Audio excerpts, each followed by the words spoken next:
हरे कृष्णा। आज हम छठे अध्याय का 24वां श्लोक पढ़ेंगे। 6.24 स निश्चयेन योक्तव्य योगे अनिर्विणं चेतसा संकल्प प्रभवान कामान त्यक्त्वा सर्वान् अशेषत मनसा एव इंद्रिय ग्रामम विनियम्य समन्तता। 3 लाइनों का श्लोक है ये। इसका अर्थ है, मनुष्य को चाहिए कि संकल्प तथा श्रद्धा के साथ योगाभ्यास में लगे और पथ से विचलित न हो। उसे चाहिए कि मनोधर्म से उत्पन्न समस्त इच्छाओं को निरपवाद रूप से त्याग दे और इस प्रकार मन के द्वारा सभी ओर से इंद्रियों को वश में करे।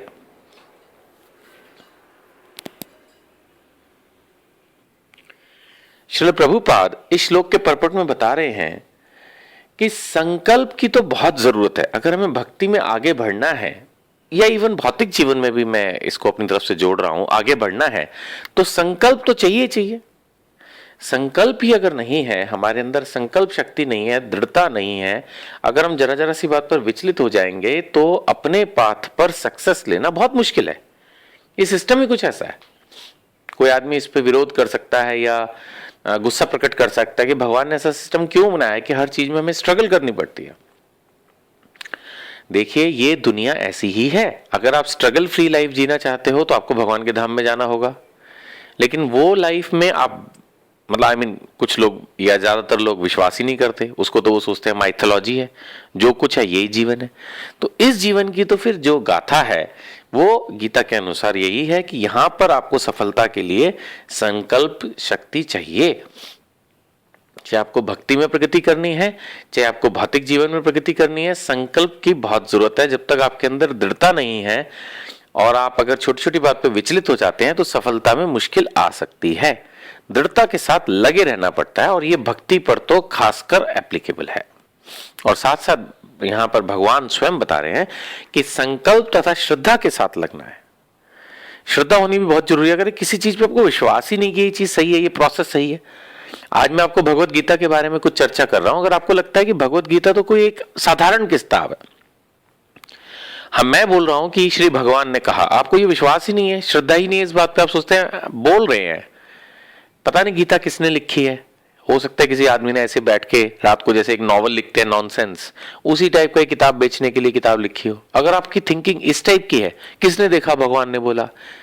अगर आपको श्रद्धा नहीं है तो डेफिनेटली गीता आपको बहुत मदद नहीं कर पाएगी, क्योंकि गीता को समझने के लिए हमारे अंदर संकल्प शक्ति भी चाहिए और श्रद्धा भी चाहिए। अगर हमें इस बात पर विश्वास ही नहीं कि ये भगवान स्वयं श्री कृष्ण भगवान ने ये भगवत गीता कही है, तो हमें ये एक साधारण बात लगेगी। ये तो हमारे जीवन में भी होता है। अगर हम किसी व्यक्ति को बहुत महान समझते हैं तो उसकी कही हुई किसी भी बात को हम ध्यान से सुनते हैं और उसको फॉलो करने की भी कोशिश करते हैं। और अगर हमें सामने वाला बंदा बेवकूफ लगता है या कोई साधारण मनुष्य लगता है तो या तो हम उसकी बात सुनते ही नहीं, या फॉलो करने का तो फिर सवाल ही नहीं पैदा होता। तो हमारे अंदर ये श्रद्धा होनी बहुत जरूरी है कि जो भगवत गीता यथारूप श्रील प्रभुपाद जी ने लिखी है वो एकदम ऑथेंटिकेटेड बुक है और उसके ऊपर जो पर्पट्स उन्होंने दिए हैं वो एकदम सही है। और भगवान कृष्ण ने जो बात कही वो सिर्फ अर्जुन के लिए नहीं, हमारे लिए भी है। और वो 5000 साल पहले कही गई या करोड़ों साल पहले भी, जैसे बताया जाता है चौथे अध्याय में कही गई, वो आज भी एज इट इज एप्लीकेबल है और सभी के लिए एप्लीकेबल है। जब इन बातों पे हमें श्रद्धा होगी, विश्वास होगा, तब भगवत गीता सही से समझ में आनी शुरू होगी और हमारे जीवन में इससे हमें उन्नति मिलनी शुरू होगी। तो इस श्लोक में यही बताया जा रहा है कि अगर हमें भक्ति में आगे बढ़ना है तो हमारे अंदर संकल्प तथा श्रद्धा होनी चाहिए और ये एकदम से नहीं आएगी। इसीलिए भगवान ने कहा है कि संकल्प तथा श्रद्धा के साथ योगाभ्यास में लगो। इसका मतलब हमें अभ्यास करना होगा। एक ही दिन में सफलता नहीं मिलेगी, एफर्ट करने होंगे, लगे रहना होगा और एक दिन फिर सफलता निश्चित मिलेगी। आगे ये भी बताया जा रहा है कि हमारे अंदर जितनी भी इच्छाएं आए हमें चाहिए कि उन्हें त्याग दे। देखिए, अगर हम अपनी इच्छाओं को बढ़ाते रहेंगे, हर समय अपनी इच्छाओं को पूरा करने की कोशिश करेंगे, मन को वश में नहीं करेंगे, तो भक्ति में और भौतिक जीवन में सफलता में मुश्किलें आ सकती हैं। ऐसा नहीं है कि भौतिक जीवन में अपनी इच्छाओं को पूरा करने की छूट मिलती है। देखिए, भौतिक जीवन में मैंने ऐसा सुना है जो सिंगर्स होते हैं वो कभी ठंडा नहीं खाते, क्योंकि उनको अपने गले को संभाल के रखना होता है।